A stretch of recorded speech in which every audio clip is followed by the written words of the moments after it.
상식의 흐름을 다 센서 스튜입니다. 사우디아라비아가 2029년에 동계 아시안 게임을 개최합니다. 네, 하기 아니고요. 동계 맞습니다. 제대로 들으신 거 맞아요. 좀 이상하긴 한데 그런데 요즘 사우디아라비아가 동계 아시안 게임을 개최를 못할 것 같았는지 대체 개최국을 물색 중이라고 합니다. 오늘은 이 내용 좀 제대로 보도록 하겠습니다. 바로 보시죠. 사우디아라비아가 아예 대놓고 말했습니다. 자기들 2029년 동계 아시안 게임 개최하기 어려울 것 같다고요. 그러면서 사우디아라비아는 한국에서 동계 아시안 게임을 대신 개최할 의사가 있는지 물어보았다고 하는데요. 이때 이걸 직접 들은 유승민 대한체육회 회장은 자신이 바로 결정할 수 없으니 정부와 상의를 하겠다고 답변하고 한국의 문화체육관광부에 2029년 동계아시안게임 개최 의향 타진을 받은 내용을 보고하였습니다. 이에 문체부에서는 2029년 동계아시안게임 유치에 따른 시너지 효과를 다시 조사하면서 개최할지 말지를 검토 중이라고 하는데요. 사실 이것만 들으면 뭐가 이상하지 싶습니다. 근데 좀 더 자세히 보자고요. 사우디아라비아는 겨울에 눈이 거의 안 오는 지역입니다. 아시아권 국가 중에 눈이 내리는 나라 자체가 별로 없어서 이때까지 동계아시안게임을 유치한 나라가 한국, 중국, 일본, 카자흐스탄 정도가 전부였는데요. 진짜 다들 아시다시피 사우디아라비아는 눈이 거의 안 오는 지역입니다. 아니 국토의 95%가 사막인데 어떻게 동계 아시안 게임 그래요? 일단 이거는 상식이니까 좀 넘어가자고요. 근데 사우디아라비아는 2022년 10월 아시아올림픽 평의회 총회 때 만장일치로 2029년 동계 아시안 게임 개최지로 선정이 되었는데요. 이때 당시 사우디아라비아는 인공눈을 통하여 경기장을 만들어 동계 아시안 게임을 개최하겠다는 입장을 내보였습니다. 이로 인해 사우디아라비아는 정말 유명한 건축물이기도 한 네옴시티를 건설하면서 시설 건립을 추진하게 되었죠. 네옴시티의 경우에는 사우디아라비아의 실권자인 무함마드 빌 살만 왕세자가 2017년에 발표한 탈탄소 국가발전 계획의 비전 2030 핵심 사업인데요. 여기는 트로제나 프로젝트로 있습니다. 사우디아라비아는 트로제나 프로젝트의 중심지인 트로제나라는 지역을 세계적 수준의 동계 스포츠 허브로 조성하겠다고 대내외적으로 선언을 하고 있었습니다. 여기는 각종 스키 슬로프 등의 경기장과 호텔, 스파, 골프장 등이 들어올 예정이었는데요. 근데 사우디아라비아가 아무리 돈이 많아도 그 한계가 분명했나봐요. 파이낸셜 타임스 보도에 따르면 인공눈 제작을 비롯하여 리조트에서 쓸 물을 확보하려면 200km가 떨어진 바다에서 물을 끌어와야 합니다. 근처에 강이나 호수가 없거든요. 그래서 바다에서 물을 끌어오는데 핵심 시설인 해수 담수화 설비 공사는 아직 시작조차 하지 않은 상황이고요. 무엇보다도 이 트로제나 지역은 해발 2600m 지역의 고지대다 보니까 자재를 운송하는 데에도 난항을 겪고 있다고 합니다. 돈이 많아도 돈이 부족한 거예요. 사우디아라비아 상황이. 이 트로제나를 건설하는 데만 약 190억 달러 정도가 필요하다고 합니다. 하나로 26조 4,300억 원 규모인데요. 문제는 비용이 천문학적으로 불어나고 있다고 합니다. 당장 유가 하락과 재정 적자가 직면해 있는 상황이라서 돈을 대기도 쉽지 않은 상황이고요. 사우디아라비아는 트로제나 프로젝트는 장기 계획에 따라 순조롭게 진행 중이라고 밝혔지만요. 동계 아시안 게임이 열리는 2029년 전까지 완공이 불투명하다라는 전망이 나오고 있습니다. 그래서 지금 사우디아라비아가 이곳저곳 돌아다니면서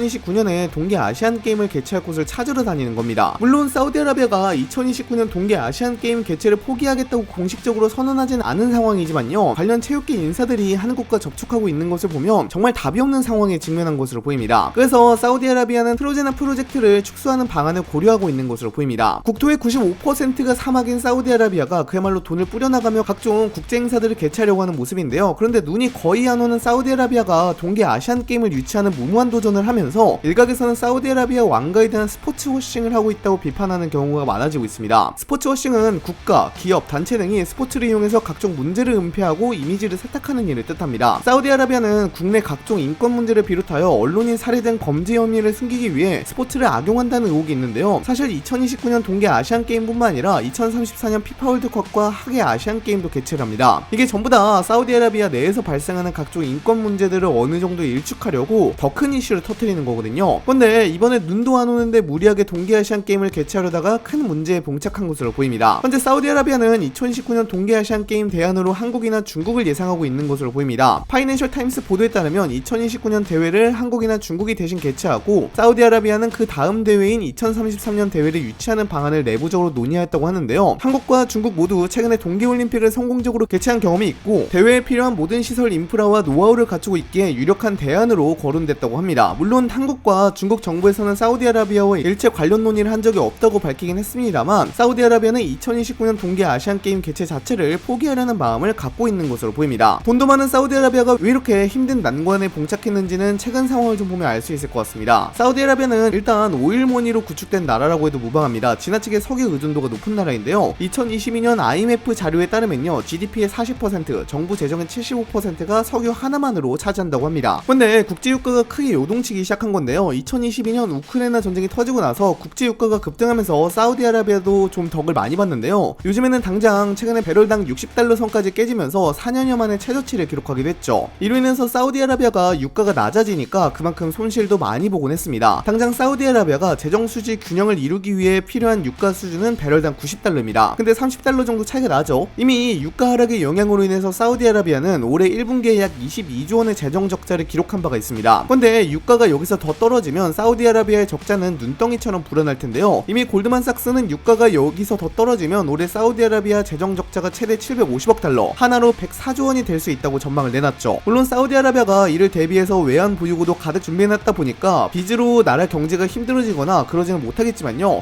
예전처럼 흥청망청 쓰기는 어려울 겁니다. 당장 동계아시안 게임을 개최하는 그런 행동은 안 하려고 할 겁니다. 재정 적자가 너무 심하니까요. 흥미로운 건 이러한 유가를 낮추는 게 사우디아라비아가 주도하고 있다는 것인데요. 일단 최근 3년 동안 사우디아라비아는 감산 전략, 그러니까 석유를 덜 뽑는 방향으로 나아갔습니다. 근데 최근에 갑자기 모든 것을 다 포기하고 석유 증산에 나서기 시작한 거예요. 일단 표면적인 이유는 오펙 플러스에서 오펙 플러스의 통제를 안 따르려는 나라들의 기강을 잡으려 한다는 이유가 있습니다. 당장 오펙 플러스의 23개 회원국은 감산 체제를 유지해왔습니다. 이는 유가를 높게 올리기 위해 한 것인데요. 그런데 카자흐스탄이나 이라크의 경우에는 국익을 극대화하기 위해서 새로운 유전을 개발하는 등 석유를 증산해오고 있었는데요. 사우디아라비아 입장에서 봤을 때는 그리 탐탁치는 않았을 겁니다. 이렇다 보니 오펙 플러스 내부 기강을 잡기 위해서 사우디아라비아가 생산량을 늘려 의도적으로 국제유가를 떨어뜨리려고 한 것인데요. 당장 이전에도 이러한 사례가 몇 번 있어서 내부의 기강을 잡으려고 하는 것 같습니다. 근데 문제는 사우디아라비아의 재정 적자가 점점 더 커지다 보니까 이제는 2029년 동계아시안 게임조차도 개최를 못할 지경에 이른 것으로 보입니다. 그래서 대한 개최지를 막 찾고 있죠. 그렇다면 한국 입장에서 이 대회를 굳이 받아야 할 필요가 있을까요? 사실 냉정하게 따지면 꼭 그래야 할 이유는 없습니다. 한국은 이미 평창 동계올림픽과 여러 국제대회를 성공적으로 치러낸 경험이 있고 동계 스포츠 인프라도 충분히 갖추고 있습니다. 다시 말해 한국이 지금 당장 동계아시안 게임을 추가로 개최한다고 해서 국가 브랜드 이미지가 크게 올라가는 것도 아니고 이미지를 새로 세탁해야 하는 절박한 상황도 아닌 것이죠. 게다가 단기적으로는 분명한 부담이 뒤따릅니다. 대회가 열리면 행정력과 인력이 동원되어야 하고 경기장 운영, 선수촌 관리, 교통 및 숙박 문제 해결 등 수많은 준비 과정이 필요합니다. 물론 기존 인프라를 활용할 수 있다고는 하지만 그만큼 세금이 투입되는 건 피할 수 없는 사실입니다. 국민 입장에서 왜 사우디가 못하는 걸 우리가 대신해줘야 하느냐는 불만이 충분히 제기될 수 있는 대목입니다. 따라서 만약 한국이 사우디아라비아의 요청을 받아들여 2029년 동계아시안 게임을 대신 개최한다면 단순히 우리가 잘할 수 있으니까 맞는다는 식으로 접근해서 안 됩니다. 오히려 사우디로부터 확실한 보상과 이익을 얻어내는 조건부 개최가 필요합니다. 예를 들어 막대한 개최 비용 일부를 사우디 측이 부담하거나 한국 기업이 네옴시티, 트로제나 프로젝트 건설에 참여할 수 있는 우선권을 확보하는 등의 실질적인 이익이 따라와야 합니다. 그렇지 않고 한국의 모든 부담을 떠안는다면 결국 사우디에 체면을 세워주는 들러리 역할만 하게 되고 국민 세금만 소모되는 결과로 끝날 수 있습니다. 정리하자면 한국은 이번 사안을 철저히 국익 관점에서만 접근해야 합니다. 아시아 스포츠의 중심 국가로서의 위상 강화라는 추상적인 명분보다는 실질적인 이익을 가져올 수 있는 조건이 충족되지 않는 한 굳이 이 대회를 떠안을 필요는 전혀 없습니다. 오히려 한국이 이를 지렛대로 활용해 사우디와의 협상에서 경제적, 외교적 카드를 챙겨낸다면 그때 비로소 고려해볼 만한 선택지가 되는 것이죠. 현재 사우디아라비아는 2029년 동계아시안 게임을 개최할 곳을 찾아보고 있는 상황입니다. 한국도 부디 국익이 되는 방향으로 이어졌으면 좋겠습니다. 여러분들은 사우디아라비아의 이런 모습에 대해서 어떻게 생각하시나요? 댓글로도 작성해 주시기 바랍니다. 이상 영상 마치도록 하겠습니다. 감사합니다.